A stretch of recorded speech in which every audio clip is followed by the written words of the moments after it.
Quero mais de Deus, eu quero é mais. Glória a Deus. Que Deus possa abençoar a sua vida. Um bom dia na paz desse Deus que é todo poderoso, glorioso, né? Estamos aqui nesse dia abençoado que o Senhor nos prometeu, que o Senhor nos proporcionou. Estou aqui na minha residência adorando e exaltando o nome do Senhor nosso Deus. E essa manhã eu me acordei com algo no meu coração, né? Me acordei com um pensamento e eu quero compartilhar esse pensamento com você, meu irmão, com você, minha irmã, da palavra de Deus.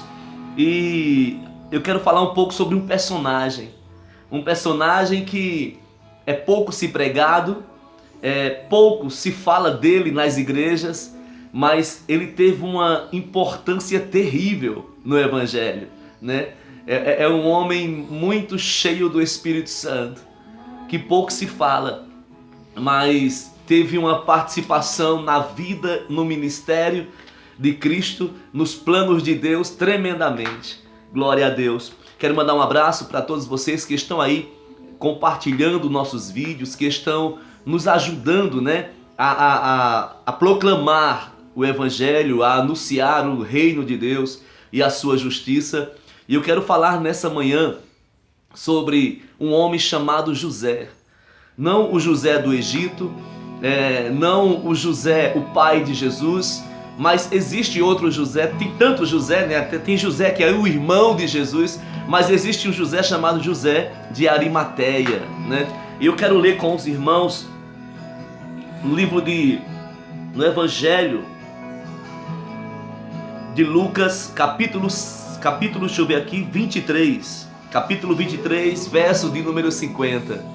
E a palavra diz assim: E eis que um varão por nome José, senador, homem do bem e justo, que não tinha consentido no conselho e nos atos dos outros, de Arimateia, cidade dos judeus, que também esperava o reino de Deus. Esse, chegando a Pilatos, pediu o corpo de Jesus e, o havendo tirado, envolveu-o num lenço e pôs no sepulcro escavado numa penha, onde ninguém ainda havia sido posto. E era o dia da preparação, e amanhecia o sábado. E as mulheres que tinham vindo com ele da Galileia seguiram também e viram o sepulcro e como foi posto o seu corpo. E voltando elas, prepararam especiarias e unguento, e no sábado repousaram conforme os mandamentos. Irmãos, a palavra aqui vai declarar a respeito de um homem que ele pede o corpo de Cristo, né, após a morte do Senhor. Porque na verdade, naquela época, todas as pessoas que morriam crucificadas eram consideradas primeiro pessoas malditas. E essas pessoas malfeitoras, essas pessoas que praticavam grandes delitos, grandes crimes, né? Essas pessoas eram crucificadas e o seu corpo não era sepultado. O seu corpo naquela época era jogado para que as bestas feras e as aves de rapina viessem e devorassem e comessem todo o seu corpo, porque esta era uma forma de punição muito severa da época.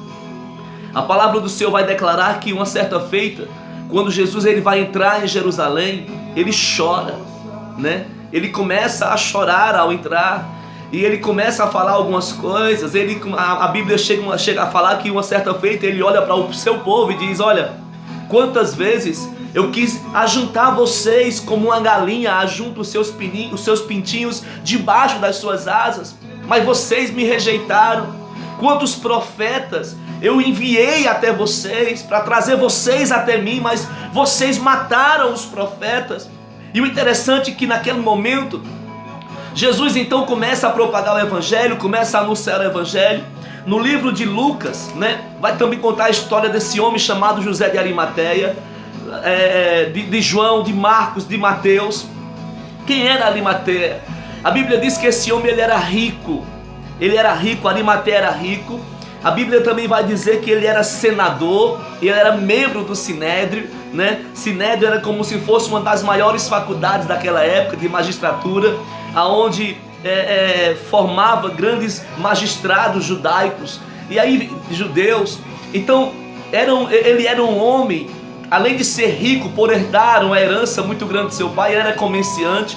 A Bíblia fala que ele tinha frotas, né? A história vai dizer que ele tinha frotas de navio, e alguns pensam que foi através de Pedro que ele conheceu a Jesus. E a Bíblia também vai falar que José de Arimateia, ele era um discípulo como Nicodemos, né? Ele admirava os ensinamentos, ele ia ter com Jesus, mas secretamente, por fazer parte do Sinédrio, por ter uma influência naquele momento, não só com o Sinédrio, mas com até mesmo o Império de Roma, visto que ele era mercadante. E o que me chama a atenção é que esse homem, ele cresceu, né, dedicando-se a sua vida também aos ensinamentos da palavra de Deus. Ele guardava a palavra, ele conhecia a Torá, ele conhecia as leis, os mandamentos. Tanto é que ele era um dos membros do Sinédrio daquela época. Mas ele se despertou também em conhecer este homem chamado Jesus. Mesmo secretamente, ele ia ter com Jesus, e a história diz que constantemente, quando Jesus ia à casa de Pedro, ele também ia lá para ouvir os ensinamentos de Jesus, para, conhecer mais a Jesus, porque ele também esperava. Lucas vai dizer, no capítulo número, se não me falha a memória, Marcos capítulo 15, verso 31, vai dizer que ele também esperava o governo do reino de Deus. Ele almejava o reino do Senhor. E o que me chama a atenção, meu irmão, é que ele recebe a notícia que Jesus é preso, ele recebe a notícia que Jesus é condenado à morte. E o interessante é que ele fica como se neutralizado, sem saber o que fazer, porque se ele fosse pleitear essa causa, ele sabia que ele também estava sendo ameaçado de morte, se ele fosse também defender a Cristo diante do Sinédrio, diante de Pôncio Pilatos. Mas o que me chama a atenção é que por um espaço de tempo, o próprio Deus trabalhando nessa história, isso é um fato. Mas a Bíblia diz que quando ele ficou sabendo que Jesus tinha sido crucificado, tinha sido morto, ele desejou pelo menos ter o corpo do seu mestre, mesmo que morto, mas ele queria ter com ele. E o que eu quero trazer com isso, qual é a reflexão de hoje, pastor Orley? A reflexão de hoje é que os discípulos de Jesus, nenhum deles, você vai ver a Bíblia falando que ele se preocupava com o corpo do Messias. Você não vai ver nenhum deles, tentando pleitear o corpo de Cristo, mesmo este sendo morto. Mas a Bíblia diz que Nicodemos e Arimateia, os seus discípulos que não estavam em evidência, os seus discípulos que nem sempre estavam no meio dos apóstolos, mas eram discípulos ocultos, eram aquelas pessoas que, mesmo não estando em evidência no contexto do apostolado, eles acreditavam no Messias. E o interessante é que muitas das vezes nós perdemos a esperança no que diz respeito a corpos, entre aspas, supostamente mortos. Porque tem muita gente que está morrendo, irmão.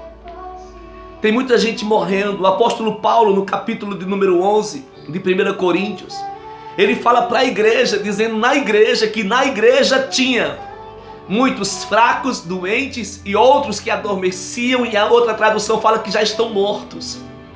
E eu, preocupado com isso, nessa manhã que veio à memória, foi justamente sobre isso.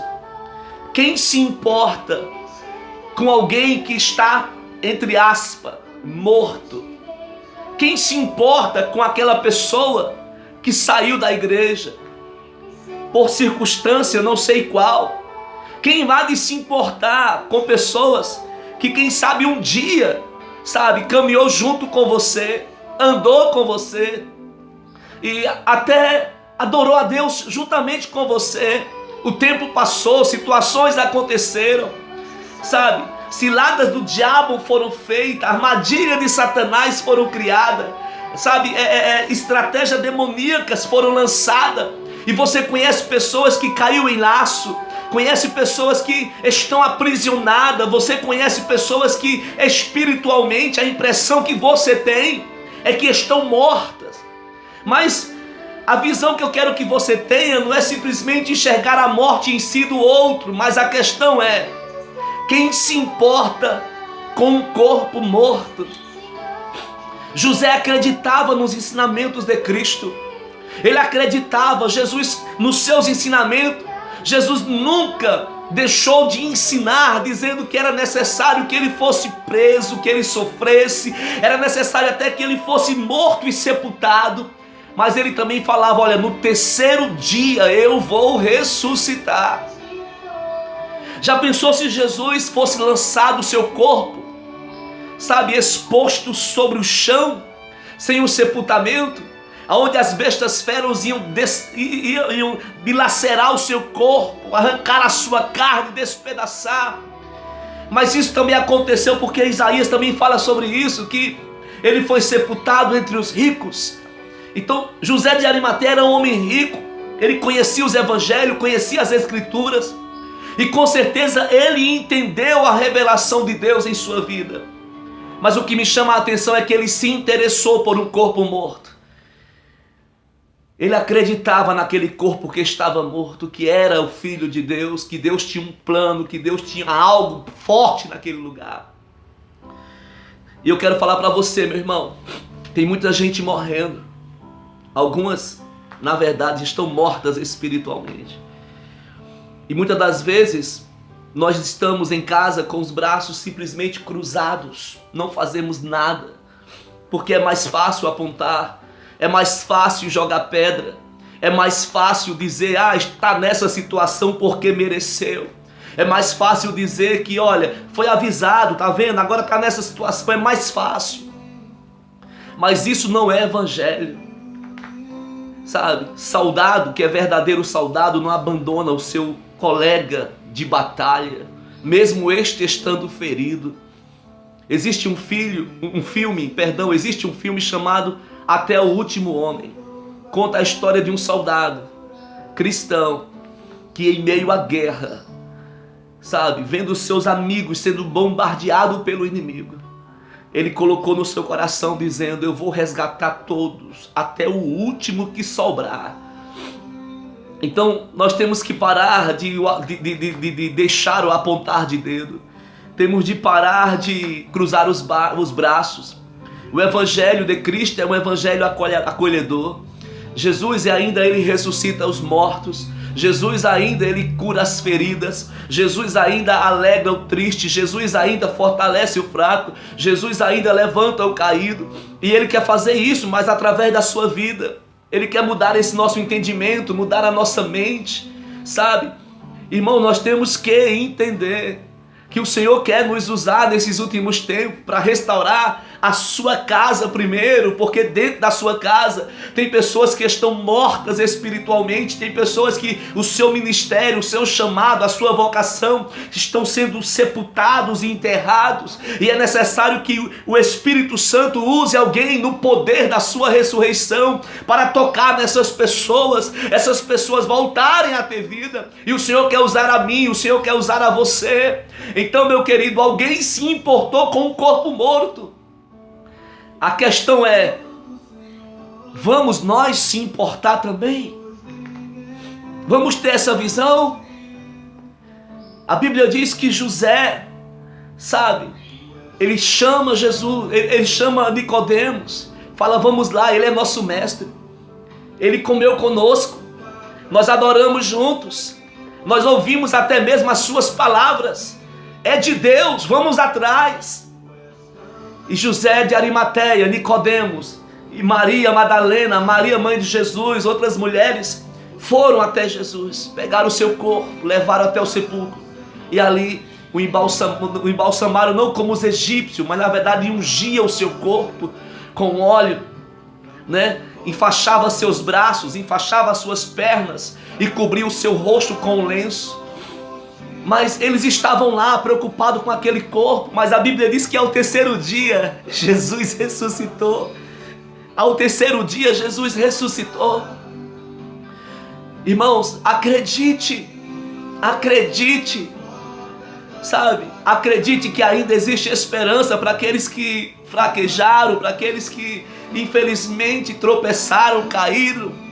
E aqueles que aparentemente até está morto, não quer mais saber de mais nada, mas Deus está aí, Ele pode fazer milagres acontecerem e Ele conta com você. Que Deus abençoe a sua vida, em nome de Jesus. Eu amo a sua vida, amo a sua família. Conte conosco. Se estiver precisando de alguma coisa, entre em contato. Estamos prontos aqui para servir ao reino de Deus. Deus abençoe.